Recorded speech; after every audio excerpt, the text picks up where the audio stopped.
అంతా మీరే చేశారు, మీ వల్లే ఇలా జరిగింది, ఇలా చేస్తారని కల్లో కూడా అనుకోలేదు. పదే పదే ఆ నాయకుడి నోట వెంట వస్తున్న మాటలివి. అసెంబ్లీ ఎన్నికల్లో ఓటమి ఆ సీనియర్ ను తీవ్ర ఆవేదనకు గురి చేస్తోంది. పార్టీ అధికారంలోకి వచ్చినా, ఎన్నికలు అయిపోయి 6 నెలలు గడిచినా ఆ బాధ నుంచి బయటపడలేకపోతున్నారాయన. ఆయనది ఆవేదన, ఫ్రస్ట్రేషనా? అసలు ఆయన మనసులో ఏముంది?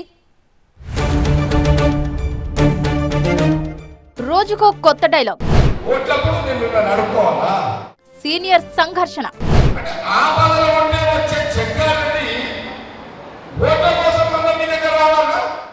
రగులుతున్న జగ్గారెడ్డి,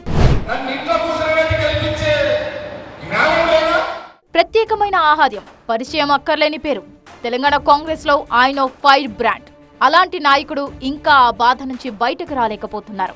అన్యాపదేశంగా మనసులోని మాటలు బయటకు చెప్పేస్తున్నారు. కాంగ్రెస్ పార్టీ అధికారంలోకి వచ్చిన సొంత నియోజకవర్గంలో గెలవలేకపోయాను అన్న బాధ ఆయన్ని తొలిచేస్తోంది.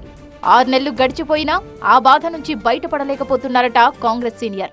సంగారెడ్డిలో ఓడిపోయాక జగ్గన్న హర్ట్ అయ్యారు. ఫలితాల తర్వాత సంగారెడ్డి నియోజకవర్గానికి ఇక రానని తెగేసి చెప్పేశారు. భవిష్యత్తుపై అలగడం ఎందుకు అనుకున్నారో ఏమో, మెల్లిగా నియోజకవర్గానికి వస్తున్నారు.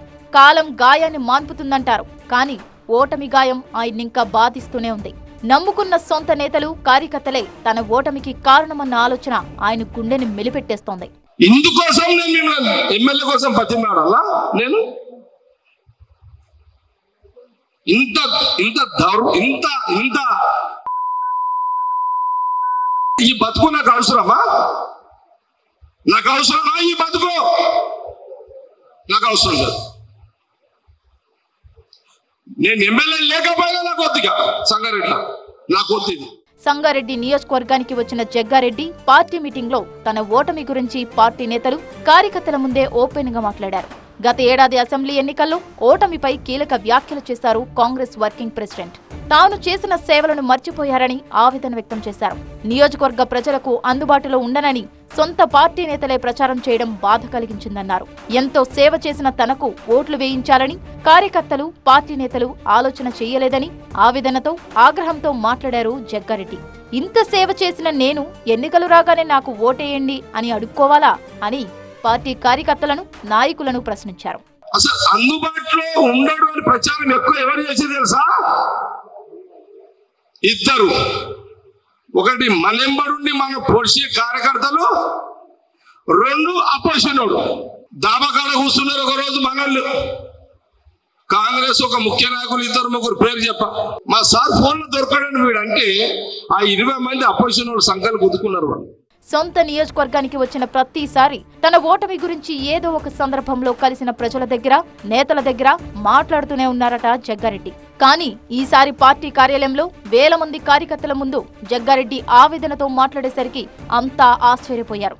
శత్రువుల నుంచి నన్ను బతికించండి, మీరు బతకండి అంటూ కార్యకర్తల సమావేశంలో జగ్గారెడ్డి ఉద్వేగ భరితంగా మాట్లాడటంతో ఓటమి జగ్గారెడ్డిని ఎంతగా కుంగదీసిందో పార్టీ కేడర్ కి అర్థమైంది. అదే సమయంలో ఆయన ప్రస్తావించిన శత్రువులు ఎవరన్న చర్చ మొదలైంది. అంతర్గత శత్రువులా, బయట శత్రువులా? ఆయన ఓడిపోవాలని పార్టీలోని ఎవరన్నా కోరుకున్నారా అంటూ కేడర్ చర్చించుకుంటున్నారు.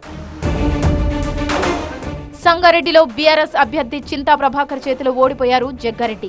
రాష్ట్రంలో కాంగ్రెస్ పవర్లోకి వచ్చిన సొంత నియోజకవర్గంలో ఓడిపోవడంతో జగ్గారెడ్డికి మంత్రి పదవి మిస్ అయిందనే చర్చ కూడా పార్టీలో నడిచింది. పార్టీ అధికారంలోకి వచ్చిన సమయంలో ఎమ్మెల్యేగా ఓడిపోవటాన్ని జగ్గారెడ్డి ఇంకా జీర్ణించుకోలేకపోతున్నారని రాజకీయ వర్గాల్లో చర్చ నడుస్తోంది. ఓటమి గురించే కాదు, పార్టీలో భవిష్యత్తు గురించి కూడా ఆసక్తికర వ్యాఖ్యలు చేస్తున్నారు జగ్గారెడ్డి. పార్టీ తనకు అటెండర్ జాబ్ ఇచ్చినా చేస్తానంటూనే వచ్చే 10 ఏళ్లలో ఏదో ఒక రోజు తప్పకుండా పీసీసీ పదవి చేపడతానంటున్నారు. తెలంగాణ రాష్ట్రానికి ఏదో రోజు సీఎంని కూడా అవుతానని కీలక వ్యాఖ్యలు చేస్తున్నారు. సోనియా గాంధీ, రాహుల్ గాంధీ గారు ఇవాళ తీసుకునే నిర్ణయం కరెక్ట్ గానే ఉంటది. అది దాన్నే జగ్గారెడ్డి ఫాలో అవుతాడు. గాంధీ భవన్లో అటెండర్ పోస్ట్ ఇచ్చినా చేస్తాను.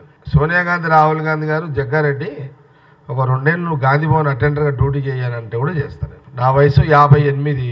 ఈ 10 ఏళ్లలో నేను ఖచ్చితంగా పీసీసీ ఎప్పుడోసారి అవుతా, ఒకసారి ముఖ్యమంత్రి కూడా అవుతా. మొత్తానికి జగ్గారెడ్డి ఆవేదనతో ఉన్నారు. కొందరిపై ఆగ్రహంతో రగిలిపోతున్నారు. ఆత్మవిశ్వాసం చూపుతూనే అప్పుడప్పుడు అసహనం ప్రదర్శిస్తున్నారు.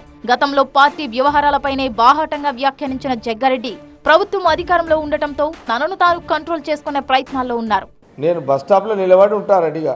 ఏ బస్ అంటే ఆ బస్ ఎక్క, బస్ కోసం వెయిట్ చేస్తుంటే బస్ స్టాప్లో రెడీగా ఉంటా. జగ్గారెడ్డి బోర్డుతో బస్సు వచ్చినప్పుడు బస్ స్టాప్లో రెడీగా ఉంటా, బస్ ఎక్కుతా.